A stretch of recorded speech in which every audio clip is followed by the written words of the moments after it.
Before we dive in, drop a quick hi in the comments. It may seem small, but trust me, it really helps YouTube share this story with more sci-fi fans like us. I'd love to see who's watching. The round punched through the Iron Fist's dorsal armor and took the forward sensor mast with it. The dreadnought heaved. Across the command deck, the alarms rose and fell. Sounds Ashbourne had stopped hearing an hour ago. A bulkhead let go somewhere below with a noise like a struck bell. The light stuttered and came back the color of blood. General Darius Ashbourne did not reach for the rail. He stood at the center of the bridge, hands folded at the small of his back, and watched the plot while the Third Fleet died around him, in ones, in twos, and now in whole squadrons. "Talk to me," he said. "Dorsal battery's gone." Commander Johnson's voice was controlled. "We've lost the Everest and the Gibraltar. Last stand is adrift. No drive. Still shooting." "Good for her." Ashbourne leaned toward the plot. Titan 7 hung at its center, a rust and iron world wrapped in the geometry of human industry. The orbital rings, the shipyards, the great mining stations strung along its equator like beads on a wire. Around all of it, the light of the Council fleet came on, clean and bright and patient. And where that light touched, human icons went dark. "How many did we bring?" "At first light, 211 hulls, sir." "And now," Johnson checked. He wished he hadn't asked him to. 80. A little under. Months of war, and they had spent half a fleet in 90 minutes. Ashbourne let the number sit in him and go cold. "Time to the corridor?" "Transports are still loading. 9 minutes until they're clear." "They have 4. He said it without heat. "Push them." Through the forward armor glass, past smoke the recyclers couldn't clear. He could see it happening for real, without the plot's mercy. Titan 7 was burning. Orbital lances came down out of the Council line in long white strokes, and where they landed the mining complexes opened like struck match heads, the flash first, then the slow black bloom of atmosphere and ore and people going up together. The No. 2 shipyard took a lance through its center. 3 kilometers of scaffolds and unfinished hulls began drifting apart in slow, silent pieces. Everything humanity had that could win this war had been built down there. Ashbourne had known that when he brought the fleet. He had not known it would feel like this to watch. "Remind me what they wanted," he said. "For the record." Johnson didn't look up from his board. "Titan 7, sir. The load, and the alloy we cook out of it. All of it. And our signature, that we'd never lay another composite hull as long as we existed. The hulls that let us stand in the line with them at all." "Yes, sir. That's the point of the demand." "And the Council's position on refusal?" Johnson gestured at the window, at the burning world beyond it. "This. Log it." Ashbourne watched a construction ring the size of a city fold slowly in half. Word for word. What they asked, what we said, what they did about it. Let them read it after. The Council committed its reserve with 9 minutes left. He saw it before Tactical called it. A second bright tier rising behind the first. Fresh Leviathans sliding into the line where his ships had punched holes at such cost. Wedge-shaped, mirror-bright, each one longer than 3 of his dreadnoughts nose to tail. They did not hurry. In all those months, they had never once needed to hurry. New contacts, designating Sierra through Sierra 20. Lieutenant Smith's hands moved across his board. "They're going for the platforms." Orbital defense. Platform. 6 died first. Ashbourne watched its point defense reach up in a last bright net, watched the net fail, watched the platform take a spread of Council fire and simply cease. A hard white star where 400 crew had been. Then 5. Then 2. The pattern wasn't cruel. It was worse than cruel. It was efficient. Below the dying platforms, the troop carriers began their descent, long dark ovals dropping toward the colony in staggered waves, unhurried, certain of themselves. The transports filled now with the people who had sworn they would never leave Titan 7 until the colony itself forced the promise out of them. "They're landing," Smith said. "Not on my schedule." Ashbourne straightened. "General order to the fleet. Every hull that can still make way, form on the evacuation corridor. We hold the lane open. Nothing gets between the Council and those transports without coming through us first." Johnson turned to look at him. "Sir, that's—" He stopped. "That's all of us." "Yes," Ashbourne said. "It is." The Third Fleet turned to die well. They had drilled it, though no one had ever called it what it was. The cruisers Adamant and Atlantis fell back across the mouth of the corridor, stopped running, put their broadsides out, and became a wall. A wall is not a strategy. A wall is a decision about where to put your body. Council fire chewed into them, and they stood in it. And behind them, the first of the civilian transports lit its drive and ran for the dark and lived. "Adamant is gone, sir," Smith said a minute later. He did not say more. There was no more to say. "Dauntless is hailing." The comms rating was a boy named Park, who should have been somewhere else, in a school somewhere, on a planet that wasn't on fire. "Captain Idris, priority." "Put him through." Idris came up on the side display, lit hard from below by a fire on his own bridge. Darius, not General. They'd been at the academy together 20 years ago in another life. "My drive's jammed at full and my helm's dead, and I've got a Leviathan crossing my bow." A pause, half a breath. "Ask me to do something with that." Ashbourne looked at the plot. The Dauntless was a carrier, 90,000 tons, and the Leviathan sliding past her nose was the thing dismantling his right flank. "Joseph," he said. "I know," Idris said quietly. "I just wanted you to be the one who said it. Ram it. Say it like an order." "Captain Idris," Ashbourne kept his voice level. "Take your ship into that Leviathan and break it." "Third Fleet," Idris said to everyone. "The Dauntless is carrying out her orders."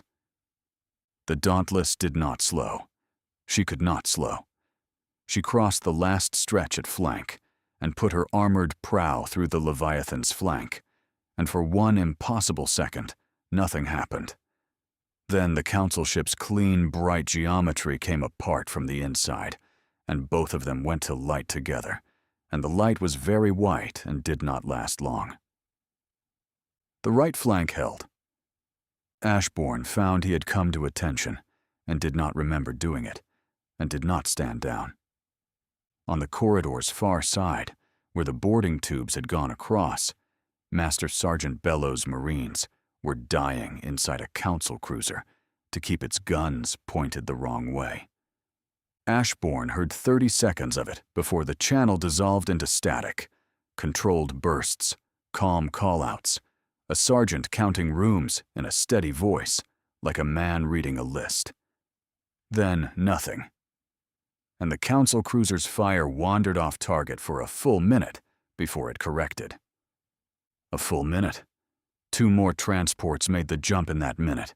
He would never learn the names of the men who bought it for them. He logged the minute anyway. The remaining shipyards went in the 11th minute, not one at a time now. The Council had stopped bothering with the fleet and turned its Leviathans on the rings themselves, on the very thing they had crossed the dark to take, choosing to break it rather than let humanity keep it. The great construction rings, where every composite hull in the fleet had been born, cracked along their spines. Kilometers of structure lost cohesion at once. The debris did not drift. It fell, a slow-burning rain of girders and reactors and half-built ships, dragged down into Titan VII's gravity, striking the colony that was already burning and setting fire to the parts that were not. From orbit, it was almost beautiful. Ashbourne made himself keep watching. Someone senior had to see it exactly and remember it, and he was the most senior thing left alive above the world. "Corridors saturating, sir."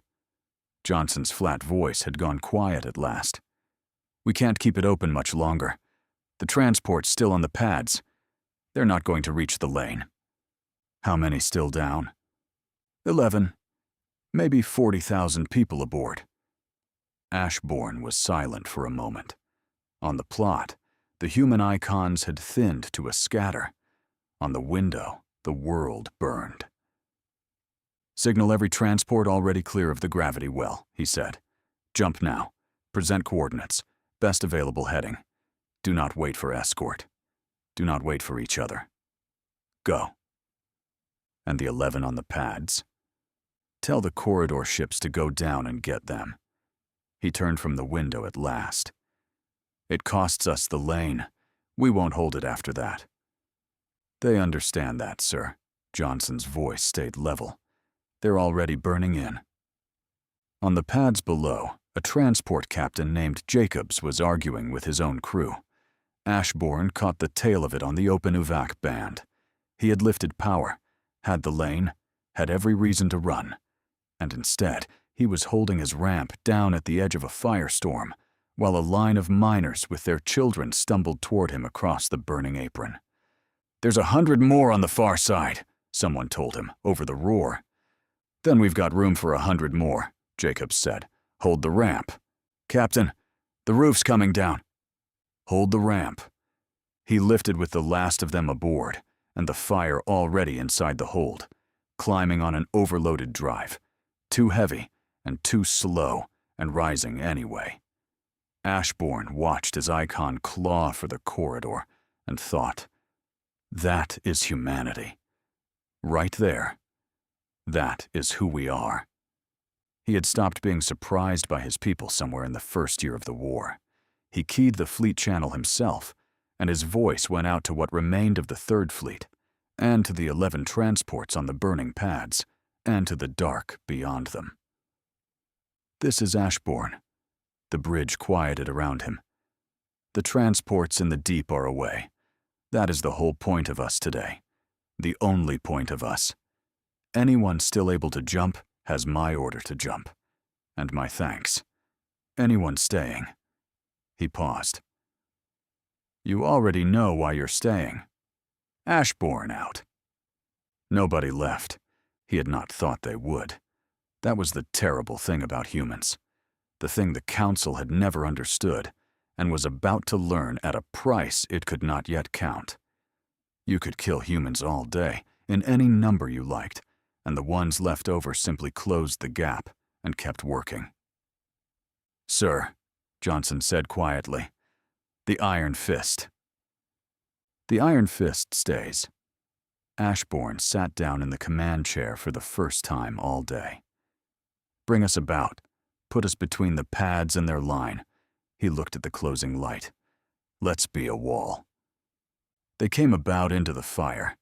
The Iron Fist had been built to take the center of a line and hold it, and she held it now with 3/4 of her guns gone and her spine flexing at every hit, planting herself across the sky above 11 transports. Full of people who would never know her name. One by one, the transports lifted off the burning pads. One by one, the dreadnought bled to give them the seconds they needed. The Council closed around her. Not one Leviathan. 4, then 6, drawn in like the whole enemy fleet, had finally decided this single dying ship was worth the trouble.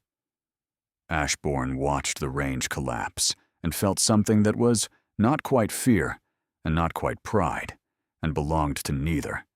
And he gave one last order in a voice that did not shake. "All batteries, the forward Leviathan, everything we have left, on my mark." Smith's hands were steady on the board. "Solutions up, sir." "Mark." Every gun the Iron Fist had left fired at once. The recoil shoved 90,000 tons of dying dreadnought half a length backward. The forward Leviathan, flagship of the enemy line, mirror bright, untouched all day, took the whole broadside amidships, and its geometry broke. Clean light poured out of the wound. It heaved out of formation, dark and dead and enormous, and drifted into the ring of its own fleet. And for one heartbeat, the Council line was in disarray. In that heartbeat, the last transport was through. "That's all of them, sir," Smith said, and his voice broke on the last word, and he was smiling. "Good work, Lieutenant." Ashbourne looked at the ring of light closing on his ship and did not look away from it. "Good work, all of you. Best I ever." The Iron Fist died in a single stroke, and General Darius Ashbourne died with her. And after that, there was no one left. Senior enough aboard to log anything at all. The rest of the Third Fleet followed within the hour. None of them tried to run. Every captain knew what happened if the Council broke off now. So they kept fighting, forcing the enemy to finish the fleet before it could chase the transports already vanishing into deep space. One by one, the human ships went dark until there were none left. Titan VII fell that night. Too many were dead. In the mines, in the shipyards, under the burning rain of the rings. The load was lost. The alloy was lost. The colony that had built humanity's fleet was a slag heap, turning slowly under a sky full of Council ships that had come to take it whole and had settled for taking it dead. Humanity had lost the war 6 months earlier. The chamber had been built to make newcomers feel small, and it worked on everyone but Ambassador Emanuel Swedenborg. He crossed the floor alone. The Council chamber rose around him in tiers that climbed higher than the eye wanted to follow, ring upon ring of delegations, and every ring was older than his species by an order of magnitude he had stopped letting himself calculate. Hundreds of civilizations sat in that vault. Humanity had one seat, low and near the floor, the seat they gave to the newest and least proven, and Swedenborg walked to the speaker's circle beneath it, as if the walk were nothing at all. The room was already against him. He could feel it the way a man feels weather. No one had spoken yet, and the verdict was in the air regardless, in the angle of 100 faces that were not built like his, in a silence that was not the silence of an open question, but of a decision waiting to be read aloud. He set his folio on the rail, folded his hands, and waited to be accused. The High Counselor presided from the top of the chamber, where the founding species sat, the ones who had written the rules when humanity's ancestors were still learning to smelt iron. When it spoke, the translation reached Swedenborg a half-second behind the sound, cool and toneless in his ear. "Ambassador, you know why you stand in the circle?" "I was told there were charges," Swedenborg said. "I would like to hear them said plainly, in front of everyone, so that no one has to imagine them later." A stir went through the lower rings. The High Counselor let it pass. "Very well. Plainly." It lifted a limb, and the charges came down like a reading of scripture. "The world your kind calls Titan VII holds a mineral without precedent in the surveyed galaxy. From it, your kind has produced what you name composite hull technology. These hulls endure what hulls do not, the stresses of faster-than-light transit and the deep storms that have turned back older and wiser species than yours. With them, your ships can go where the balance of power did not intend you to go, and stand where it did not intend you to stand. That is not a crime," Swedenborg said. "That is an achievement. I did wonder which one you would choose to call it." "The law is not concerned with achievement." The High Counselor's voice did not rise. None of them ever needed to. "You entered this council as a probationary species. The covenant every probationary species signs is the same, and it is old, and it is not obscure. A young member may not develop technologies of war that lifted above the station it held on the day it was admitted. This is not cruelty, Ambassador. It is how a galaxy of hundreds does not tear itself apart each time a clever newcomer finds something sharp. You were warned. More than once, you were warned, and you built anyway. Swedenborg let the accusation finish and hang there a moment, so the room would know he was not rushing. I will not pretend I did not hear the warnings, he said. I heard them. I answered them in writing each time, and my answers are in the record this council keeps, whatever it chooses to remember today. He opened the folio, not to read from it, for he knew every line, but so they would see that he could. Let me put our position where yours is. Plainly. Titan 7 is human territory, not contested, not shared. Human. We charted it. We landed on it when no one else wanted the cold rock it was. We sank a generation of labor into it. Miners, engineers, families who raised children in tunnels because they believed the work was worth it. We found the mineral. We, and no one in this chamber, learned what it could become. And in all the years of that work, no treaty, no protocol, no line of this council's own law ever transferred 1 gram of that world, or its ore, to anyone else. He looked up the tears calmly. You did not forbid this technology when we began it. You forbade it when we succeeded at it. I have read your covenant more carefully than most of you, I suspect, because my species' life may depend on the reading. It does not say what you are saying today. You are not enforcing a rule. You are writing a new one in this room right now and dating it to the past. The discomfort in the lower rings was no longer something he had to imagine. 2 delegations near the floor had gone very still. A third leaned to confer, and the private hiss of its own untranslated speech carried farther than it meant to. The High Counselor did not answer at once, and into that gap, the chamber came apart along its seams. It began below, where the younger and smaller members sat, and it climbed. A delegate of the Karun, a block of trading worlds that had joined the Council only 4 centuries before humanity, which made them nearly newcomers themselves, rose to say that the ambassador's point on sovereignty was not nothing and ought to be answered rather than talked over. That drew a sharp reply from higher up, from one of the old military patrons, who said that sovereignty was a courtesy the strong extended to the weak, and not a shield the weak could raise against the strong, which drew in turn a low sound of agreement from some rings and a colder silence from others. Swedenborg stood in the circle and let them argue over his head, and he listened, and what he heard changed the shape of the afternoon for him. They were not arguing about the law. They had stopped arguing about the law somewhere in the first minute.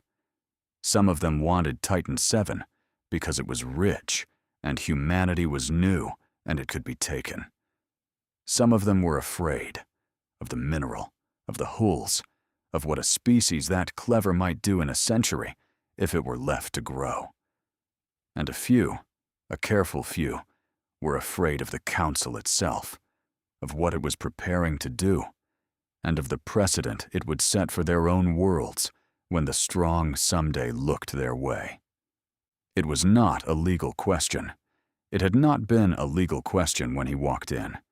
He had only needed to hear them say it aloud to be certain. The High Counselor restored the chamber with a single tone that cut the translators to silence, and when it spoke again, the ruling had the flat finality of a thing written before the hearing began. The Council has heard the ambassador. It had not, Swedenborg thought, but he kept his face still. Sovereignty among probationary members is conditional upon compliance. Humanity has not complied, The judgment is therefore as follows, and it is not open to amendment from the Circle. Humanity will vacate Titan 7. Humanity will surrender the mineral in full, the deposits, the extraction, the science of it. Humanity will surrender composite hull technology entire, the method, the yards, the ships already built. And humanity will lay no further hull of that kind, now or ever, and will submit to inspection to prove it kept the word. You have 30 days to begin. The Council's military will be watching the 30th. Should you still hold the world on that day, they will take it from you. How they do so will be a matter for the military, not for this chamber. There it was, laid on the floor of the oldest room in the galaxy. Leave, disarm, kneel, and stay kneeling. Swedenborg had known the shape of it before he arrived. Hearing it aloud was different. He found, standing there, that some part of him had still been hoping to be wrong. He closed the folio. He took his time. He had learned long ago that the last thing said in a room like this outlives everything argued in it, and he did not intend to waste his. "I will carry your judgment home exactly as you have given it," he said. "I will not soften it. My people deserve to hear it in your words, not mine." He gathered the folio under his arm. "But I would leave you with one thing, since you have gone to the trouble of teaching me your oldest law today. Let me offer you one of ours, learned the hard way more than once, on a smaller and colder world than this one." He looked across the tiers, at the old patrons at the summit, at the uneasy newcomers near the floor, at all of them once. "Every civilization believes rules are permanent," he said, "until they meet a civilization willing to pay the price of changing them." He inclined his head, precisely as much as protocol required, and not 1 degree more, and turned, and walked out of the circle, and no one in that vault of 100 civilizations said a word to stop him. The silence followed him all the way to the doors. It was, he would think later, the only time the Council ever truly listened to him, in the quiet after he had stopped talking. Later, humanity had heard its sentence in the Councilor's own words, as promised, in a room that could not have been more different from the one Swedenborg had just left. Low-ceilinged, plain, harshly lit, full of people who had not slept. He gave it to them without softening. The civilian government sat along one side of the table. First Minister Gerard McAllister, gray and careful, and the ministers who had spent their careers on trade and roads and schools and had never once expected to spend an evening on this. Across from them sat the industry. Richmond, who had built half the yards at Titan 7 with his own hands, listening with his jaw set. And the scientists, chief among them Dr. Allison Brown, the metallurgist, whose work had turned an odd cold ore into the holes the Council now demanded she hand over, her hands flat on the table, as if to keep them from shaking. And the soldiers. At the end of the table, in a uniform without a single unnecessary thing on it, sat the man humanity had put in charge of the fleet that would have to answer for whatever this room decided. General Darius Ashbourne said nothing for a long time. He let the civilians talk first. That was, Swedenborg would come to understand, simply how the man was built. "They will not negotiate further," Swedenborg told them. "I want to be very clear, because hope is expensive here. I looked for the door they might leave open. There isn't one. This was not a demand meant to be met halfway. It was a demand meant to be obeyed. And obedience means we hand them the thing that lets our ships come home from the deep, then promise never to build another. Then let them come and check that we kept the promise." "And if we simply gave them Titan 7, said one of the ministers, quietly, not because he wanted to, but because someone had to say it aloud. "The rock, the mine. If we walked away from one world, then next year it is another world and another rule Ashbourne did not raise his voice. He never seemed to need to, which was the first thing that made Swedenborg trust him. A species that surrenders the thing keeping it alive because it was asked firmly does not get asked firmly the second time. It gets told. I have read the ambassador's account twice. They are not afraid of our mine. They are afraid of us. You do not make a thing that frightens the powerful safer by disarming it in front of them. He looked down the table at the scientists.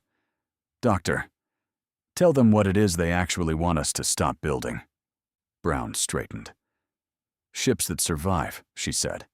Everything else is detail. The hulls don't only win battles. They come back from the far dark. They come home through storms that used to swallow crews whole. Surrender the method, and we don't lose a weapon. We lose the deep. We go back to the shallows, and we stay there, permanently, by law, while everyone older than us keeps the rest of the galaxy. She looked at her hands. I devoted my life to making that possible. I will not spend the rest of it helping someone take it from us. Nobody in the room wanted war. Swedenborg looked from face to face and found no appetite for it, not even in Ashbourne, especially not in Ashbourne. They all understood the military arithmetic. They knew what humanity was, what the Council was, and how a war between them would end.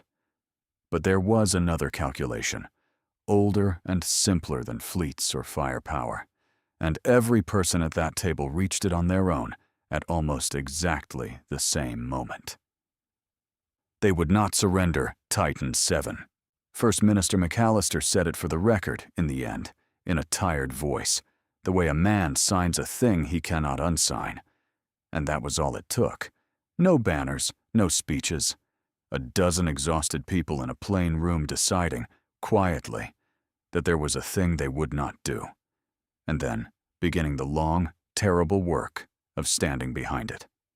Defensive preparations began that night. The 30 days passed, and nothing happened. The Council had said its military would be watching the 30th, and perhaps it was, but nothing came on the 30th, nor for a long while after. That was the part no one had prepared Swedenborg for, that the worst news arrives with a delay built into it, and you are made to live inside the delay. A demand backed by force is not answered in a day. Fleets that size do not gather and cross the dark on a schedule that fits a human calendar. And so the deadline came and went like a held breath, and the war did not begin. And the not beginning stretched on into months, while both sides did the only thing left to do, which was to get ready. He spent those months at Titan VII, carrying words that mattered a little less each week as the time for words ran out. What he watched happen to the colony was something he never entirely got over. Titan VII had been a working world, ugly and proud, a place of ore dust and welding light and children who had never seen an open sky. It became a fortress the way water becomes ice, the same thing hardening from the outside in. The miners were the ones who surprised Swedenborg, though they never once surprised the general. When the evacuation ships came and the colonial authorities offered every civilian passage out, with no questions and no shame in the going, families did leave. Thousands of them, the young, the old, the ones with somewhere else to be. Swedenborg helped where he could and was glad to see each transport lift. But the miners, in the main, would not go. They had spent decades in those tunnels. They knew the load better than they knew their own faces, and they said, in the flat way of people who have already decided, that they were not going to hand 30 years of their lives to something that had never dug a meter of it. The shipwrights would not leave the yards they had raised girder by girder. The engineers stayed and stopped building cranes and started building gun emplacements out of the same steel. Old soldiers came out of a retirement they had earned and reported to muster with kit bags gone soft at the corners, and no one turned them away. And the fleet came in over all of it. Swedenborg was at Titan 7 the day the Third Fleet made orbit in strength, and he stood at a viewport and watched the warships slide into the dark above the colony, and among them, unmistakable, the long, grim shape of the flagship, the Iron Fist, taking up station above the world. He met Ashbourne again there, once, on the shipyard concourse, the two of them watching the same welding light. The general looked tired in a way that had nothing to do with sleep. Around them, the yards had stopped turning out cargo haulers and colony hulls, and were turning out warships now, one after another, composite-skinned, built for the exact thing the Council had forbidden. And the work did not stop for day or night, or for the diplomat standing uselessly at the rail. "You did everything that could be done in that room," Ashbourne told him. It was not quite comfort. Ashbourne did not deal in comfort. The rest was never going to be yours. "You believe we can hold it?" Ashbourne watched a hole take shape below them, a spine of dark metal in a cage of light. He did not lie. Swedenborg never forgot that. "I believe we can make them pay a price they'll feel," he said. "I believe we can get most of these people out before the end. That is what I have. I would rather hand you that, and mean it, than promise you the other thing." In the last days, when the long-range arrays finally caught the Council fleet coming, a bright, patient tide resolving out of the deep, more of them than the plots had room to draw, Ashbourne put the diplomat on a transport with the last civilians willing to evacuate before the fighting began. "Your work here is done," he said. "Ours is starting. Someone has to be alive on the other side of this who was in that room and can say what it cost. In your own words, the way you promised them, that someone is you. Go." So Swedenborg went, because the man was right, and because there was nothing left for words to do above Titan 7 now. He took a seat among miners' families and off-shift crew, and the few who had been hurt in the drills, and the transport lifted from a world that no longer looked anything like the cold, proud rock humanity had once settled. It bristled now. It was ready. It had chosen this with its eyes open. He watched it fall away beneath him through the viewport, all its welding light, all its construction that would not stop even now, not building homes anymore, and not for a long time, but building for the battle everyone had hoped would never come. Then the Iron Fist and the Third Fleet turned outward, toward the tide of bright ships dropping out of the dark, and the first railguns opened up above Titan 7, and Emmanuel Swedenborg's transport ran for the corridor and the long jump home, carrying the words, exactly as he had promised, into whatever came after. The shuttle came in slow along the station's spine, and through the port, Swedenborg watched the small world turn below. Gray seas and new lights on the night side. He had left Titan 7 before its fall, and had stayed with the survivors ever since. This was where they had decided to begin again. They were waiting for him at the lock, a young rating, and behind him, a man Swedenborg had not met, in a general's uniform still creased from the crossing. "Ambassador Swedenborg, General David Jones. I took command of this station 6 days ago." He offered his hand the human way, which Swedenborg had almost forgotten anyone still did. "They tell me you're the man who can explain what I've actually inherited." They walked the ring together while Swedenborg told him. The colony at Titan 7, the Council's demand, the ore, the alloy, every hull, the signature never to build another. The refusal, the months, the fleet that went out to hold the evacuation corridor and did not come back. "Ashbourne commanded it," Jones said. It was not a question. He'd been my friend for 30 years. "He held the corridor until the last transport was through," Swedenborg said. "Then he put his ship between the pads and their line and stayed. Everyone on that bridge stayed." Jones walked a while without speaking, Below them, through the ring's long window, the survivors' world turned. They pulled the miners off at the very end, Swedenborg went on. The ones who swore they'd never leave. It took the colony burning down around them to move them. Most of these people came up on those last transports with whatever they could carry. And what did they carry? Their families. They're dead, some of them, on the manifests, and ore. Swedenborg let that sit. They are miners, General. You do not get miners off a world in an hour without them bringing up ore. Nobody planned to leave Titan's grave. It is simply what was in the holds. Jones stopped at the window. The charts still call it Titan 7. The charts do. Swedenborg looked down at the gray world that was only where the survivors had come to rest. The people don't. Not anymore. They call it Titan's grave now. The world we lost, and the ones we left in the ground of it. He had heard a miner's child use the name first, without ceremony, the way children name things that are simply true. It had gone through the colony in a week. No one had decided it. Everyone used it. A grave, Jones said.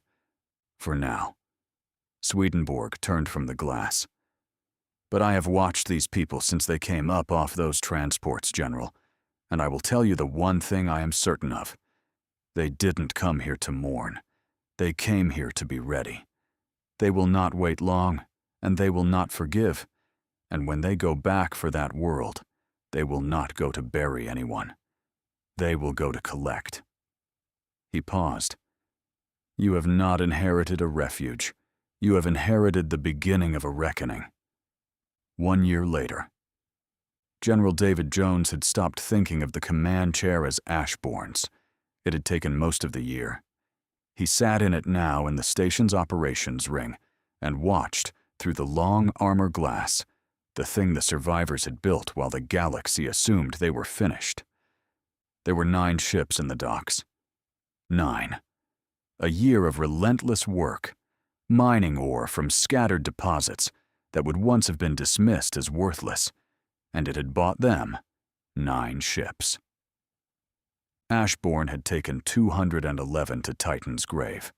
Jones had 9, and he had never in his life commanded anything more dangerous. They did not look like the Iron Fist. The old dreadnoughts had been built to stand in a line and take punishment. Walls of composite armor 100 meters thick, and that was exactly how they had died, standing still, being hit. These were smaller, leaner. Most of the alloy that would once have gone into armor had gone instead into drives and into guns, so each ship carried a weight of fire that made no sense for its size and could not afford to be struck twice. Richmond found him there, as he often did, with alloy dust worked so far into his hands it no longer washed out. He had built half the Titan 7 yards with those hands and watched them fall and started again, and he did not talk about it. She runs the deep trials tomorrow, the old shipwright said, meaning the lead ship, the one Jones had not yet let anyone name, all the way out, into the dark, where their instruments go blind and their crews lose their nerve. That's the whole trick of these ships, General. We don't have to beat the Council everywhere. We only have to come from the one direction they can't watch. Jones nodded slowly. The far dark, the unstable reaches between the well-traveled routes that older species avoided, had killed more human crews than any enemy in the early years, before the composite hulls. Humanity had learned to survive there, to move through the thing that turned everyone else back. And now it was going to come out of that dark and onto the Council with 9 ships and a grudge. 1 shot. He had said it to himself so often it had stopped sounding like a risk and started sounding like a plan. They did not have the ore for a war. They had it for a single, perfect act of violence, delivered where no one was looking, and whatever they could make of what came after. Dr. Allison Brown had spent the year proving a thing the entire galaxy knew to be false. The Council had taken Titan's grave certain of one fact above all others, that the ore existed in exactly one place, because every survey instrument ever built by any species agreed that it did. The mineral was faint. In small concentrations, it hid inside ordinary rock, indistinguishable, invisible. Titan's grave had simply been the one deposit rich enough to see. Take Titan's grave, the reasoning went, and you had taken all of it, everywhere, forever. Brown had read that reasoning in the Council's own transcripts, and it had made her angry in a way that lasted a year and built 9 ships. She had not found another deposit like Titan's grave. There were none. What she had done was build an instrument that could see what the Council's could not. The faint signature of the ore in concentrations everyone else dismissed as noise.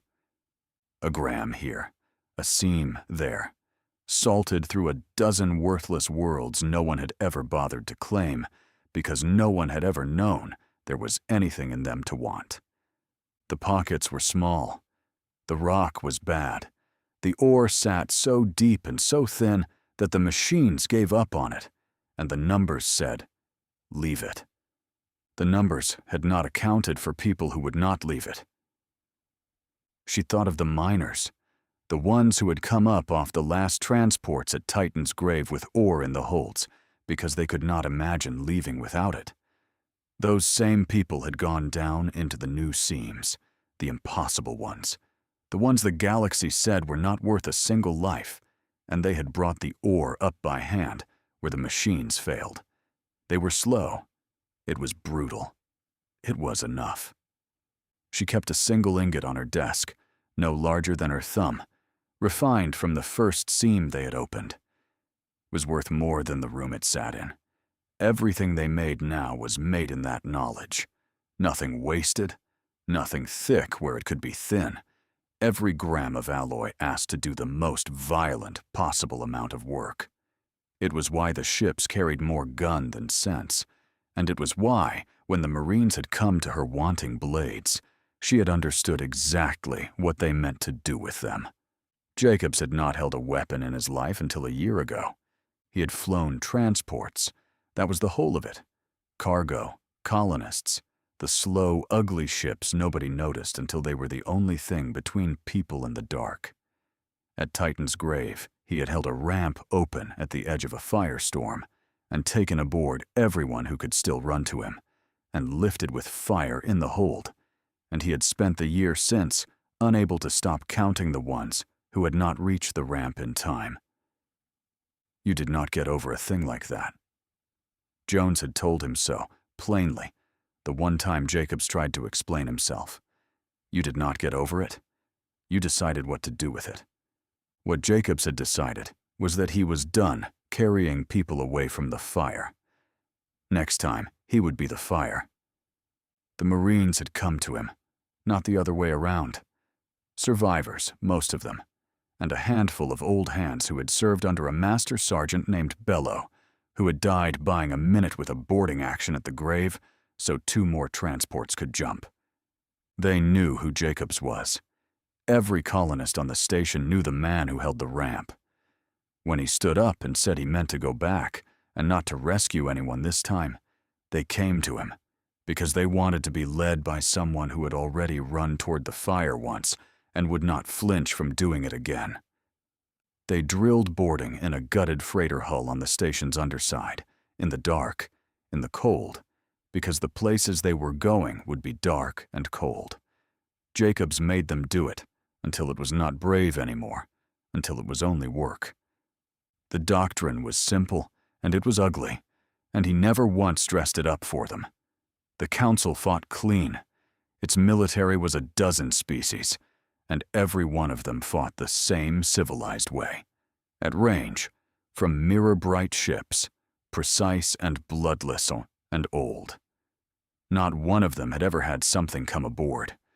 That was the hole in the whole galaxy, and humanity was going to climb through it. The alloy blades cut Council armor the way ordinary steel cut cloth, Brown's people had made sure of it. But the blades were not the weapon, and Jacobs told them so every day until they believed it. The weapon was that they would do this at all. Come down a corridor in the red emergency light, close, personal, and not stop. There would be no prisoners. There was no room on the ships for prisoners, and no mercy left in the people who would crew them. They would clear the decks. If a ship could be flown, they would fly it home, and the Council would learn the particular horror of watching its own hull turned against it. If it could not, they would leave it dead behind them. Jacobs looked at them sometimes, at the end of a drill, sweat-soaked and grim in the dark, and saw the miners and pilots and clerks they had been a year ago. The Council had made this. Every one of these people had been someone who only wanted to be left alone to work. The Council had come and taken the working world and killed the ones who would not leave it, and this was what grew back in its place. Not soldiers. Something worse than soldiers. People with a reason. Swedenborg fought his part of it in messages. He had not stopped being a diplomat. While the ships were built and the Marines drilled in the dark, he worked the only front that would still take words, the quiet, frightened edges of the Council itself. He had seen it in the chamber the day of the ultimatum, the delegations near the floor that had gone very still, the ones who understood that a council which could erase a member's sovereignty on a whim would come for them next, when they were the ones with something worth taking. He wrote to them carefully over the year, in the deniable way such things are done. The Karun first, the trading worlds who had spoken up for humanity and been slapped down for it. Then others, one at a time, the small and the newly admitted and the quietly afraid. He never asked them for anything.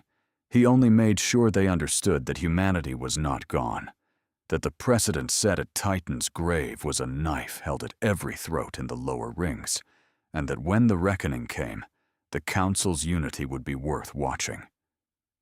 He was not building an alliance. He was building a fracture. When humanity struck, the blow would land on a chamber that was already, quietly, no longer sure of itself. Force would open the door.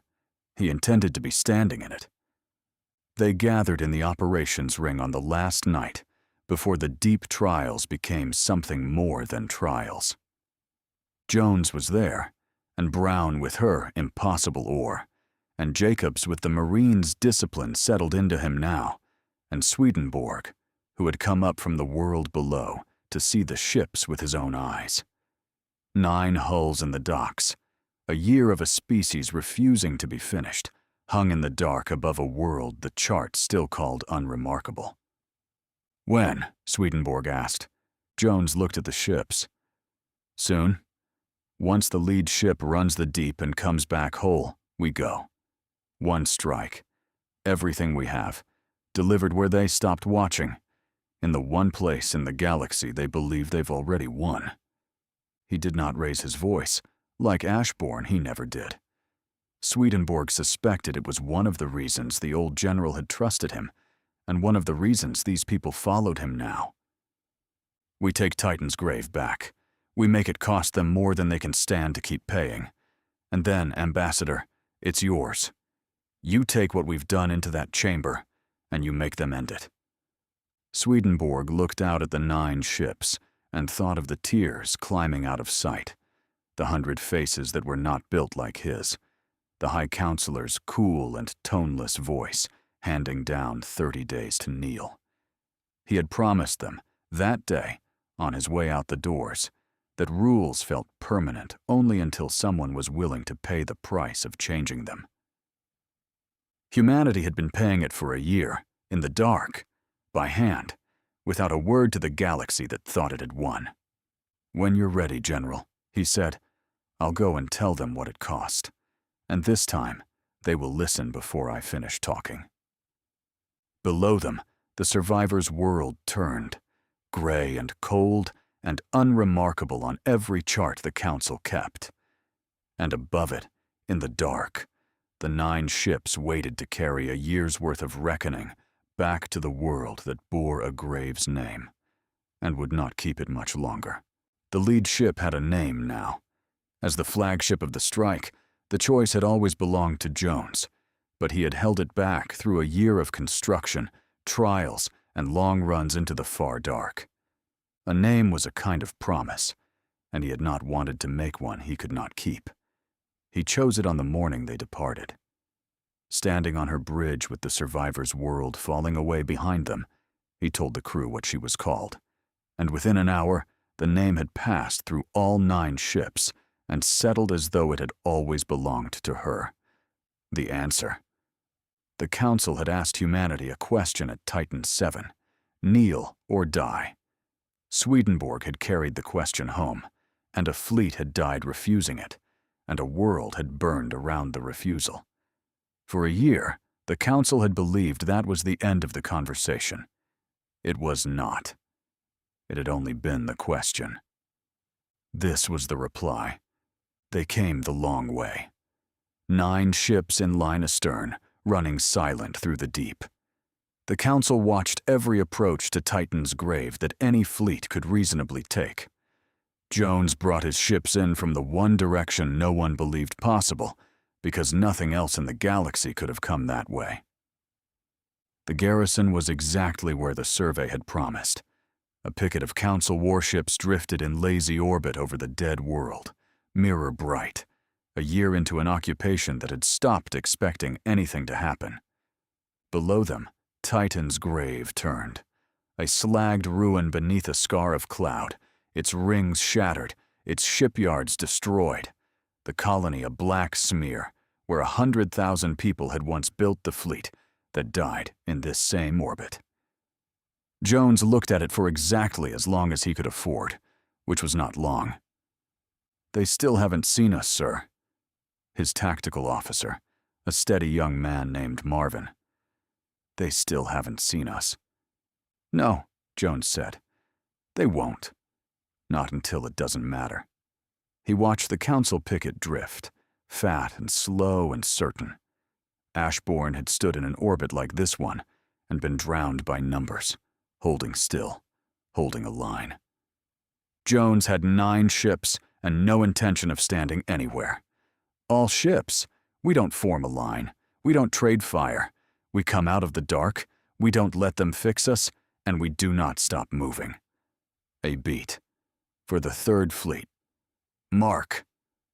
What happened to the Council picket did not look like a battle. It looked like a thing being taken apart by something it could not see. The 9 ships came out of the dark already firing. Every gram of Alloy Brown's people had refused to spend on armor was in those guns, and the guns spoke once each, precisely, and Council Leviathans that had not taken a scratch in a year of occupation came apart at the seams. The Answer put a full broadside through the flank of the lead picket ship and was gone before the debris finished blooming, already onto the next, never where the return fire reached, a knife that would not hold still long enough to be gripped. The Council fought the way it always had. Its gunnery was precise, its formations immaculate, but every salvo reached empty dark. The human ships were already somewhere else, striking from angles no one had ever imagined an enemy could use. Twice, the Council scored hits. A dying capital ship threw one last spread wide, and one of Jones's ships took it across the bow. Not lost, not close to lost, but hit, venting atmosphere, with wounded aboard, and its captain's voice flat over the channel reporting she was still in the fight. Another took a glancing blow that opened a compartment to the dark. 2 ships marked, 2 crews bleeding. Not one hull lost. The picket broke inside 20 minutes. Some ships tried to flee. Jones did not waste guns on them. He sent Jacobs instead. Others shut down their drives and weapons rather than face another pass. Jacobs took the Marines after the ships that had run. One by one, the fleeing warships were hunted down, their drives shot out, and their weapons torn away until they drifted powerless in the dark. Only then did the assault boats close. He had done this in the gutted dark of a freighter 1,000 times over a year, until it was not brave anymore, until it was only work. And now it was real, and it was exactly the same, which was the whole reason you drilled a thing to death. The boats kissed the hull. The breaching charges went. The alloy blades came out, precious, grudged, every gram of them and worth it. And the Marines went into the red-lit dark of a Council warship and did the thing no one in the galaxy had ever had to survive. And somewhere in the middle of that ship, a Council crew was learning what it meant. They had spent their whole service fighting enemies who existed only as marks on a screen. They had never had an enemy come aboard. When the breach blew and the red light came up, the humans came down the corridor. Close, fast, blades out, silent, refusing to stop, refusing to die the way they were supposed to. The crew met a fear it no longer knew how to answer. The Marines were silent because Jacobs had trained the noise out of them. They cleared the ship compartment by compartment. There were no prisoners. They did not enjoy the work. They simply finished it. It was not free. It was never going to be. A blade is close work, and close work costs. Jacobs lost people in those corridors. Not many, a handful. But he knew every face. A boy who had been a miner. A man who had once flown freight beside him. They fell where the fighting was worst, and the Marines behind them stepped over their bodies and kept going, because that was part of the drill too. The hardest part, the one Jacobs had made them practice until they hated him. You do not stop for your dead until the ship is yours. The ship went quiet. When it was over, the Marines stood on a Council bridge that still smelled of its old crew. The hull was theirs, intact, flyable, another warship that would return under a human flag. Jacobs stood on the captured bridge and keyed his channel and made himself say it, because his people needed to hear it in his voice and not a report. "Ship's ours," he said. "Roll call when we're clear. Not before." He looked at the empty stations, the alien dark, the red light. Then he looked through the bridge port, down at Titan's grave, the place he had fled a year ago with fire in his hold, that he had come back to and had not fled this time. "We came back," he said, to no one, the way Idris had said Third Fleet at the end. "We came back." By the time it was over, humanity held the orbit of Titan's grave. Jones stood on the Answer's bridge and looked at what his fleet had become in a single hour. 9 ships had left the survivors' world. More now held the orbit, because some had belonged to the Council that morning and flew human colors by afternoon. 2 of his own were damaged, but holding station. Marvin's casualty report fit on a single page. Some dead, more wounded, not one ship lost. He had expected to feel triumph. Instead, he felt the weight of every human who had stood in that orbit a year before and never lived to see it taken back. Titan's grave turned below, silent beneath its scar of cloud. Somewhere in that darkness lay Ashbourne, the Iron Fist, and the Third Fleet. Jones had known Ashbourne for 30 years.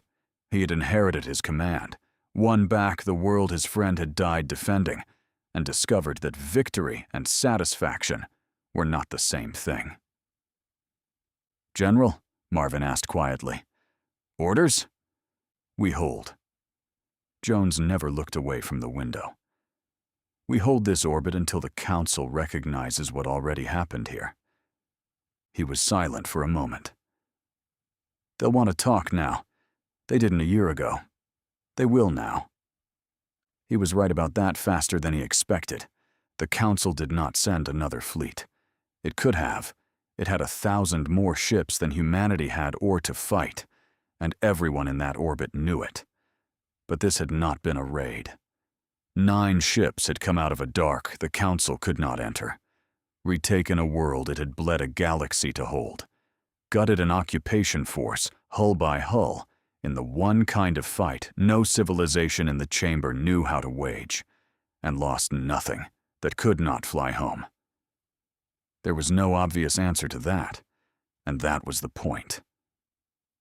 So the council did a thing it had never once needed to do in all its dealings with the newcomers. It asked to talk. The message came in on a diplomatic channel, routed and formal, along the same path that had carried an ultimatum a year before. It asked for one thing, at humanity's earliest convenience: the presence, in the chamber, of Ambassador Emanuel Swedenborg.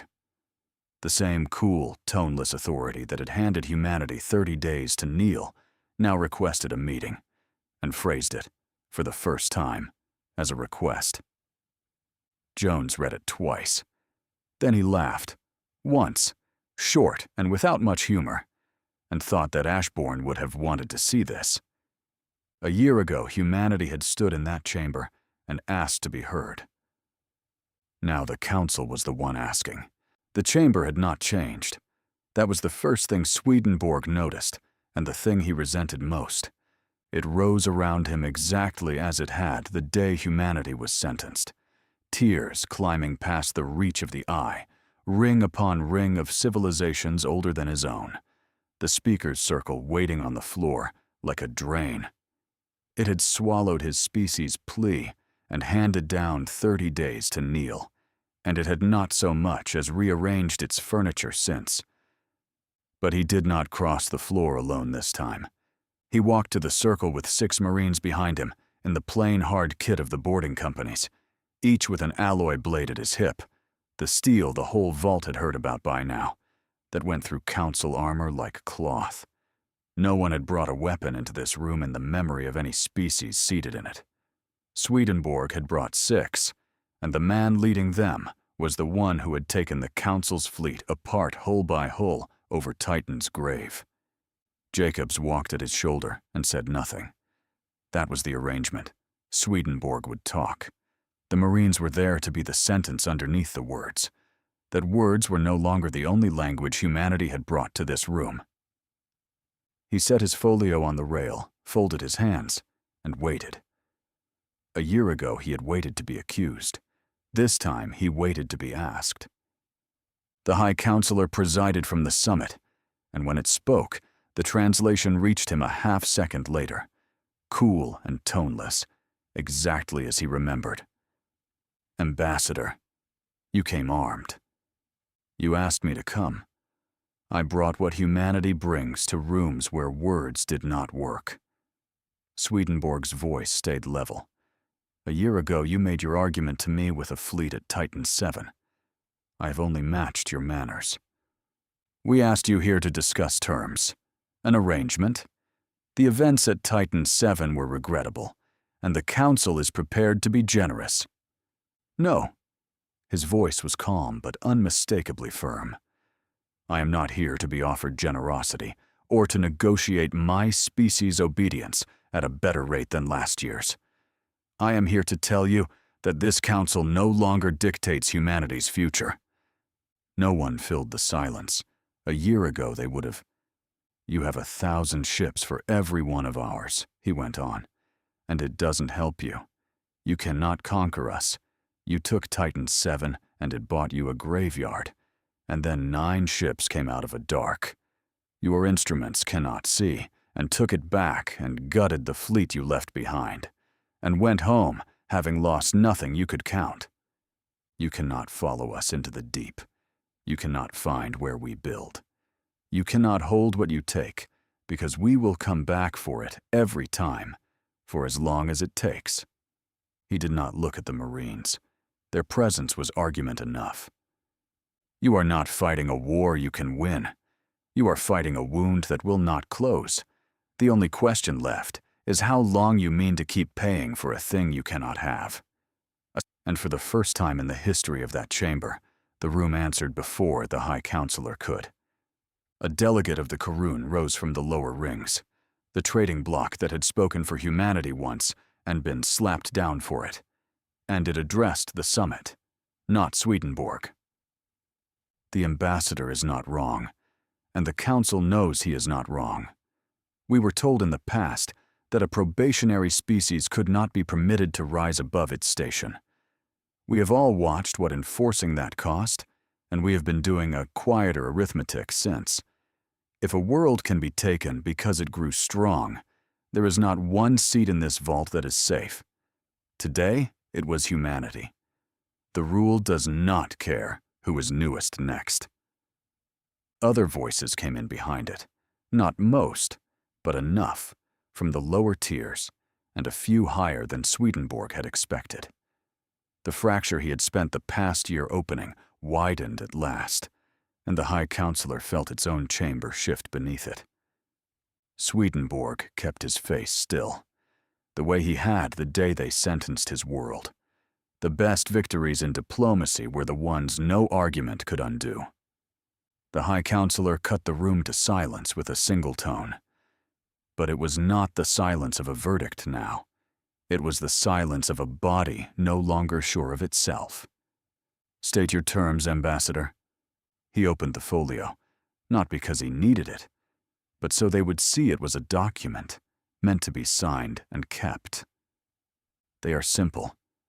Titan 7 is returned to humanity, the world and the ground, and everything under it, ours as it was always ours, with no council presence in its system again.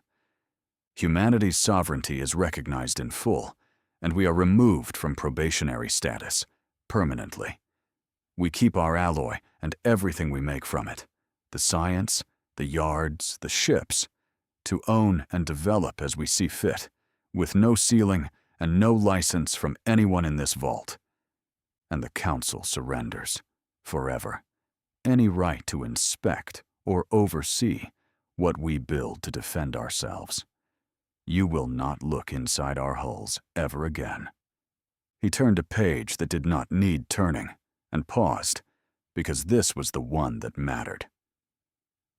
One final term. The covenant that no young civilization may grow beyond the place it held when it entered the Council. The rule you invoked for all of this. The rule you spent a world, a fleet, and are dead to enforce, is struck. Not amended. Not softened for humanity as an exception. Struck for everyone, from the oldest of you to the newest seat on the floor. No civilization here will ever again be told it may not grow. The High Counselor was slow to answer, and Swedenborg understood why. The first terms cost the Council a world and its pride. The last cost it the thing the vault was built on. The others, the Council can consider. But that rule is the foundation of order in this galaxy. It is older than most of the species seated here. Without it, a young species might one day grow strong enough to frighten you. I know. That is the galaxy you are afraid of, and it is the one you have already made. Because you tried to prevent it and failed, and everyone here watched you fail. He looked up the tiers, slowly, the way he had a year ago on his way to the doors. You are not keeping that rule for order. You are keeping it for fear. And your own chamber has just shown you that it fears the rule more than it fears us, because you proved it could be turned against any one of them. You cannot enforce it anymore. It has already lost the authority that gave it meaning. All that remains is to strike it from the record, so the next young civilization never has to pay what we did. The silence changed, somewhere in that last minute, from the kind that ends in a verdict to the kind that ends in a surrender. You are asking the Council to remake itself. You can remake it now with a signature, or watch it come apart later, one frightened delegation at a time, and pay for the years between in ships and worlds. I have offered you the cheaper of the two. He paused. I have paid enough for both to know the price of the other. The High Counselor looked down at the small, plain man with 6 blades at his back and a fractured chamber at his feet, and Swedenborg saw the moment it remembered. A year ago, on your way out of this chamber, you said a thing to us. I did. He closed the folio. Every civilization believes its rules are permanent until it meets one willing to pay the price of changing them. We have already paid it. Do not ask us to pay it twice." The chamber fell silent. It was deciding whether to change or break. "The council will consider the terms," the High Counselor said. "The council will accept the terms," the Koran replied, before anyone else could speak. "Or this chamber will decide without its lower rings. Choose, High Counselor." "We already have." And so it was done. The terms entered the record. The rule was struck. Titan 7 was humanity's again, in law as it already was in fact. Swedenborg gathered his folio, inclined his head exactly as much as protocol required, and not 1 degree more, and walked out of the circle a second time. And this time, the whole chamber watched him go, and understood it had been changed by him, and could not change back. They went back to Titan's grave the way people go back to a grave, quietly, and to stay. It was Swedenborg who insisted they keep the name. There had been talk of restoring the old one, of erasing the year and calling the world whole again, and he argued against it, and won. You did not rename a grave because it had stopped hurting to look at. You kept the name, built on the ground anyway, and let the name become a promise instead of a wound. The miners went down first, the same stubborn people who had refused to leave, who had come up off the last transports with ore in the holds. They reopened the motherlode that had cost them everything, and this time no one in the galaxy could tell them they could not. Above them, the yards rose again, human-built and human-owned, turning out hulls that answered to no license and no ceiling. Jones held the orbit over the place his friend had died until it felt less like a watch and more like a home. And Jacobs put his blade down, content at last to leave it there. In time, children were born on Titan's grave, growing up over a grave without ever feeling it as one, because those who remembered had chosen to pass on the world instead of the grief. Humanity had lost the war above Titan's grave. Then it came back and won the peace at a price it never refused to pay.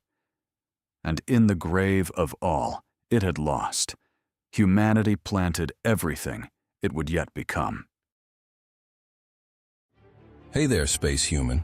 I'm really curious about your thoughts on this video. Drop a quick comment and let me know what's on your mind. Or just say hi if you prefer. Either way, I'd love to hear from you. Also, remember to check the pinned comment. Trust me, it's worth a look. Oh, and one last thing. I've chosen another video for you to watch. Just click the card here, or here if you want the whole playlist. See you there.